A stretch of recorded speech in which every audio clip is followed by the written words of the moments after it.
কইছি যে সবাই সব কাম পারতো না আর কেউ কেউ লারা গেল ঠিক হয়ে কইছ সবাই যদি সব কাজ পারতো তাইলে আর কেউ কারোর দ্বারে যাইলো না হইলে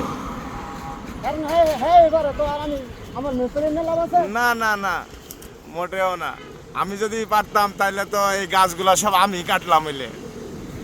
তুমি তো আমার আশা তুমি বাইর করতে পারলাম না হইলে গাছ চলি উঠবেন আমি যেন দেখার যেন দেখার কাছে আমাদের ভাত দেওয়া পড়বে জীবনও পারতাম না